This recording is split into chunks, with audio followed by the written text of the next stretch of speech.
Can I call you Rose? 'Cause you're sweet like a flower in bloom.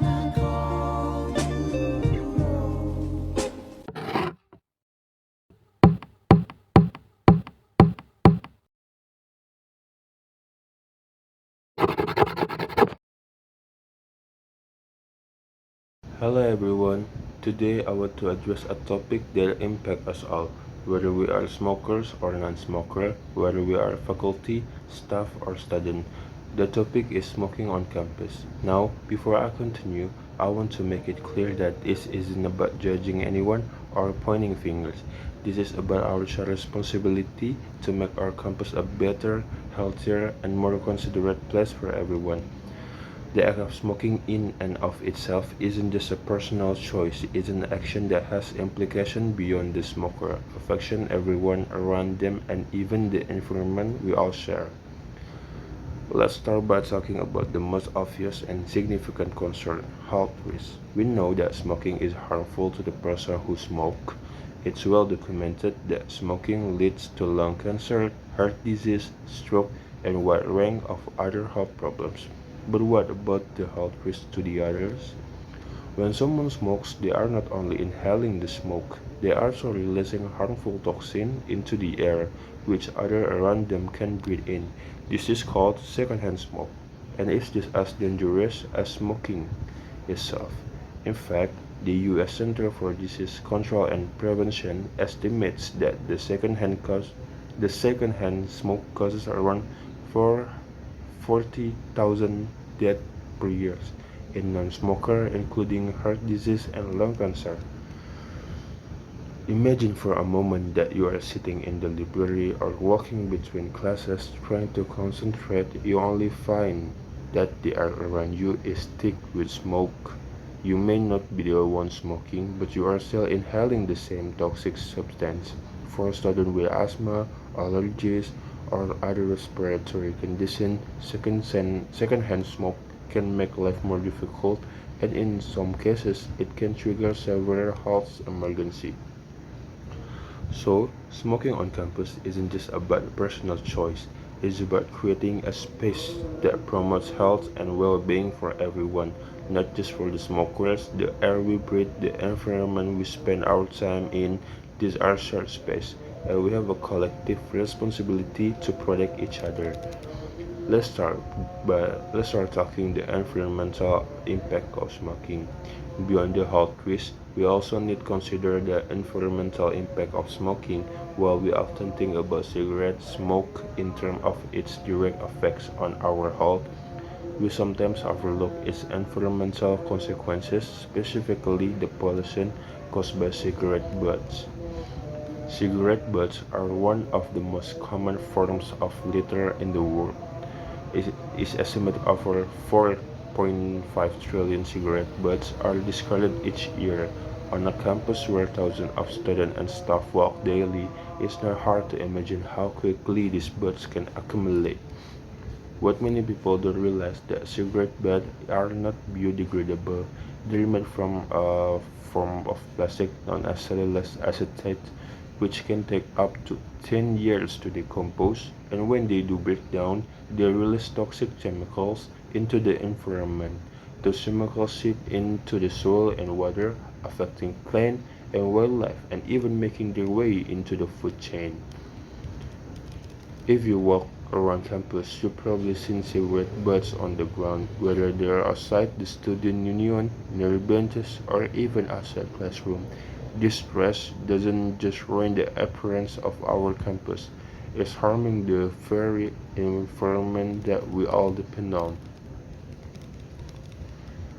And now, let's take a step back for a moment and think about the larger picture. What do smoking on campus say about the culture we're building here? As a student, we are at a pivotal point in our life. College is a time of personal growth, where we develop habits, establish routines, and make choices that will shape our future. When smoking is allowed in common areas, it inadvertently sends the message that smoking is acceptable, even cool. In reality, smoking is not just a bad habit, it's an addiction that has serious long-term consequences. It's important to understand that smoking is often linked to stress. College life is stressful, balancing studies, extracurricular activities, relationship, and part-time jobs. And for many, smoking becomes a way to cope with that stress. But the truth is, smoking only provides temporary relief and does not address the underlying issues. What we need to encourage are healthier coping mechanisms such as exercise, meditation, talking to a counselor, or even finding a hobby. By allowing smoking on campus, we risk normalizing the behavior, especially for younger students who are just beginning to form their habits. And we know that the earlier someone starts smoking, the harder it is to quit. In fact, studies show that most smokers pick up the habit before they are 18, often influenced by the behavior they see around. If we want to build a culture of health and well-being, we must take steps to minimize the influence of smoking and provide a healthier and alternative for stress relief. I understand that quitting smoking is not easy. It's an addiction, and like any addiction, it requires support, understanding, and effort to overcome. That's why it's important for universities to offer resources for those who are trying to quit smoking. Some schools already have smoking cessation programs that provide counseling, nicotine replacement therapy, and other support mechanisms to help students kick the habit. These programs should be expanded and they should be actively promoted on campus. Furthermore, universities can take proactive role by establishing smoke-free zones or even a completely smoke-free campus like BSE did. This will encourage smokers to find support program, quit smoking and embrace a healthier lifestyle. It also ensures that the health and well-being of non-smokers are not compromised. It's about creating supportive health consequences environment for everyone. The case for smoke-free campuses. Creating a smoke-free campus is not just about banning smoking for the sake of it. It's about making a statement. It's about saving. It's about saying we care about your health, we care about environment, and we care about the well-being of our community. Implementing smoke-free policies encourage students to make better choices and helps protect everyone from the harmful effect of secondhand smoke. It can also lead to a reduction in the number of smokers, particularly among younger students who may not yet be addicted. And the positive effects aren't just physical. A cleaner, healthier campus contributes to a positive, welcoming atmosphere.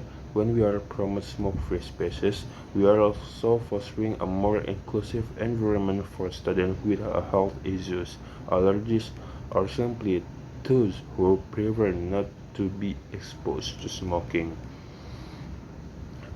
In conclusion, smoking on campus isn't just a personal choice, it's a behavior that affects the healthy, safety, well-being of everyone in the community. The evidence is clear. Secondhand smoke is harmful. Cigarette butts pollute our environment, and smoking fosters unhealthy habits, especially among young people. But it doesn't have to be this way. We have to power to create a healthier, cleaner campus for everyone by supporting smoke-free policies, providing resources for those who want to quit, and encouraging healthier alternatives for managing stress. We can make our campus a place where students and staff thrive without the harmful effect of smoking. Let's work together to make our campus a model of health responsibility and community. So, thank you for listening.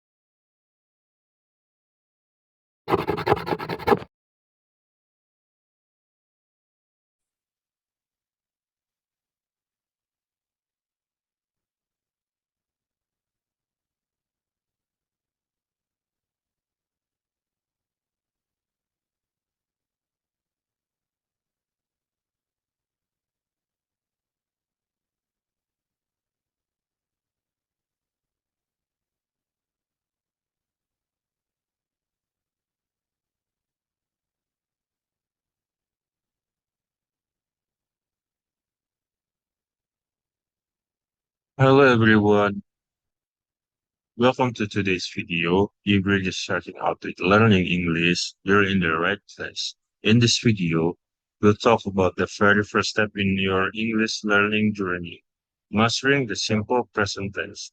It's a key condition that will help you communicate easily and confidently in everyday situations. Whether you're talking about your daily routine or general facts, distance is something you use all the time. So let's dive in and explore why the simple present tense is a perfect place to begin. Simple present tense describing regular action and facts. The definition.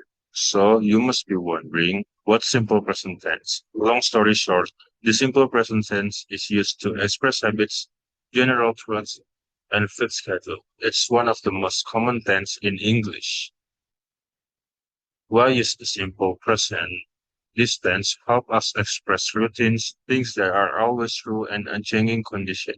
It's a foundational tense that makes it easy to talk about everyday situation clearly. Structure of simple present. To form the simple present, use the subject with space for he, she, or it, add s or es to the verb. Example, I study every day, she studies every day. This structure helps create clear, direct statements. Using simple present for routines. We use the simple present to describe action we do regularly, like routines. Example, he read the newspaper every morning. This shows some things he does as a habit.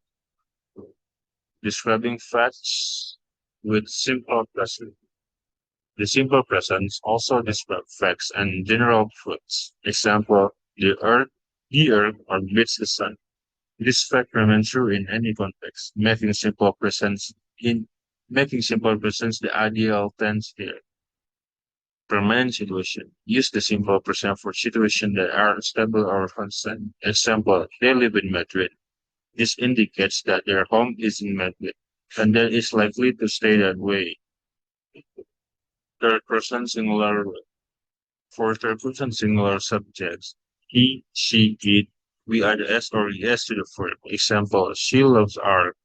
Remembering this rule is key for making sentence sounds natural in third person.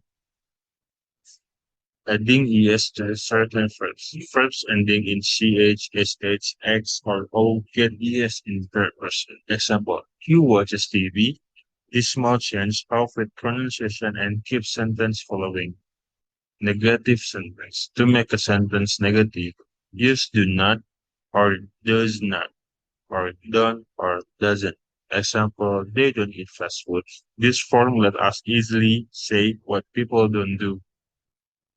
Negative interperson. Interperson use does not for negative. Example, she doesn't like coffee or he does not like coffee.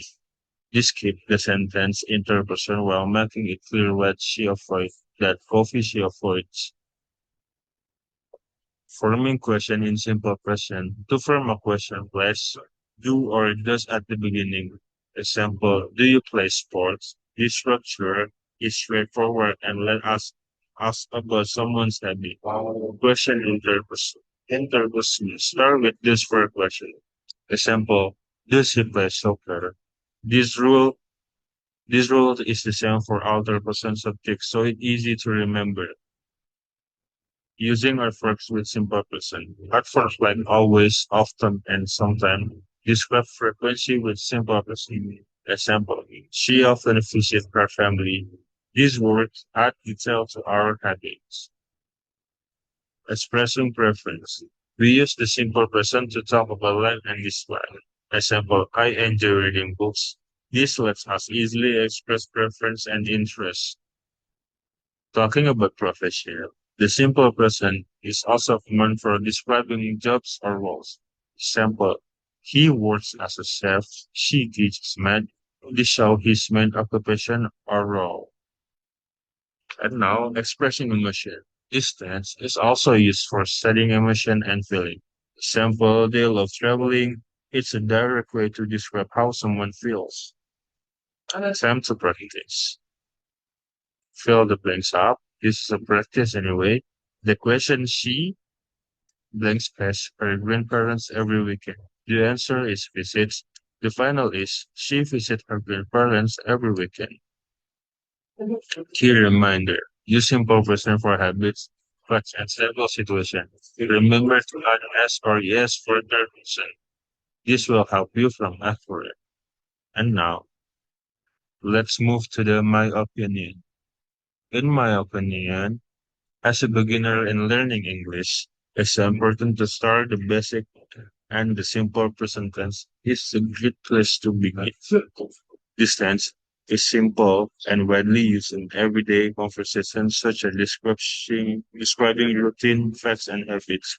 For a beginner, the structure is easy to understand. Where must verbs stay in the best form and only third person singular were an S or ES. The simple present tense is not only simple, but also essential for communication by mastering these things. Beginner can start forming sentences to talk about daily activities or general thoughts such as I work every day or they live in Jakarta. These are basic practi- practical sentences that help with confidence and fluency. Furthermore, once beginners are comfortable with the simple present tense, they can easily move on to more complex tense. Understanding this foundation makes learning other tense much smoother and in conclusion, starting with the simple present tense is an excellent strategy for beginners as it provides a strong base for foreign language development and everyday communication. And now, thank you for learning the simple present tense with me. With practice, this ends become an easy tool for talking about everyday routine and thoughts. And that's a wrap for today's video. I hope you now see why starting with the simple present tense is such an important step in learning English.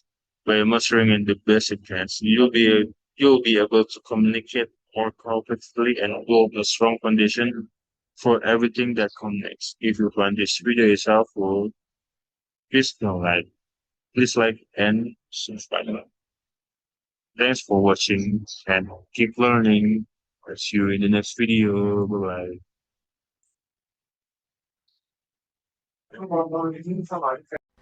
bye.